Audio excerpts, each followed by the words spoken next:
Welcome to today's Explainer. A really powerful earthquake has just struck western Colombia, causing some serious devastation and even sending tremors right across the border into Ecuador.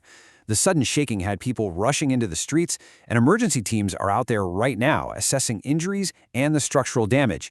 But why did this specific region experience such a violent event?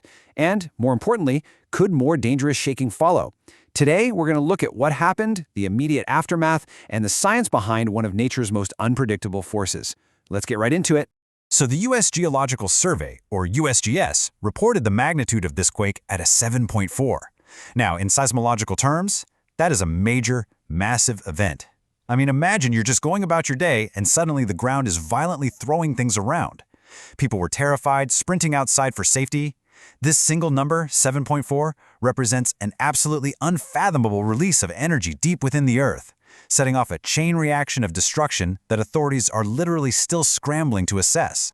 To really wrap our heads around the gravity of this, we have to look at the historical context.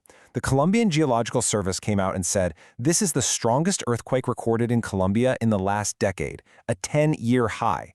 Think about what that actually means. A huge portion of the population hasn't experienced shaking this severe in recent memory. It just completely overwhelmed local infrastructure and instantly forced emergency services into overdrive as they scrambled to inspect roads, public facilities, and buildings that might be compromised. Now, you might be wondering, where exactly did this start and why did it spread so far? The epicenter was near San Jose de Palmar. It's a pretty small community in the Choco region. Only about 4,800 people live there. But the shaking definitely didn't stay localized, and the reason for that is buried deep beneath the surface. Colombia sits right near this really complex meeting point where the Nazca Plate is essentially being shoved underneath the South American plate. It's a super slow process called subduction, but over time, insane amounts of pressure build up. When it snaps, that energy races through the Earth's crust as seismic waves.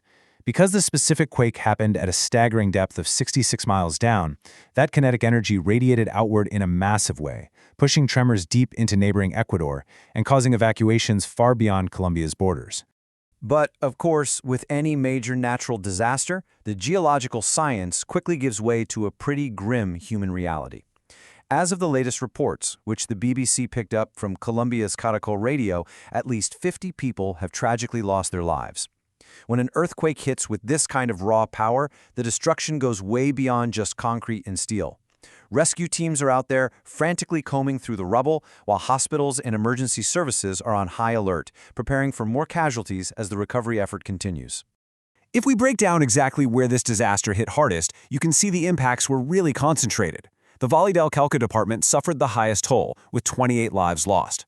Right behind that is Pereira with 18, then Manizales with 2, and we've got single casualties reported in both Quibdó and Medellin.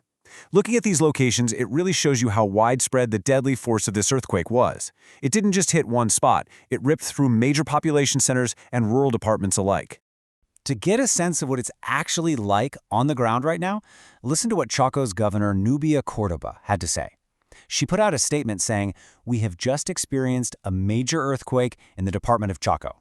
We're concerned about aftershocks." She noted that even though the epicenter was near San Jose del Palmar, there are injuries and significant damage to buildings in the capital, Quibdó. This quote really captures that immediate, chaotic aftermath of a disaster, right? The triage, the pure shock, and that creeping, terrifying anxiety of what might be coming next. And the structural devastation we're seeing is severe. In Cali, which by the way is a massive city of about 2 million people, the mayor reported that at least 20 buildings completely collapsed. People were reported trapped inside the rubble, triggering some really desperate rescue operations. Meanwhile, over in Manizales, a tower on this towering neo-Gothic cathedral literally crashed right onto the nave. We've all seen the viral footage on social media showing homes crumbling. It highlights a really crucial point. Earthquakes aren't just about the magnitude number, they're about building quality. An earthquake's true danger often comes down to how local infrastructure holds up to that sudden, violent stress. But here is the scariest part. The danger doesn't just stop when the initial shaking pauses. Aftershocks are a huge deal. Following that massive 7.4 main quake, the region was hit with an immediate sequence of smaller quakes as the Earth's crust tried to adjust. First, a 2.8 magnitude tremor, and then a widely felt 4.8 magnitude shock. Most aftershocks are weaker, sure, but think about it. If a building barely survived the first quake, it's structurally weakened. Even a smaller aftershock could be the thing that brings it down completely. That's exactly why emergency officials are pleading with people to stay away from damaged structures. So you've basically got an entire region on edge. We're talking widespread evacuations across multiple Colombian cities, with people forced out of their homes, just standing in the streets looking up at cracked buildings. And because that seismic energy pushed so deep into neighboring Ecuador, that fear easily crossed international borders. It's a pretty stark reminder of where these countries are situated, right along the Pacific Ring of Fire.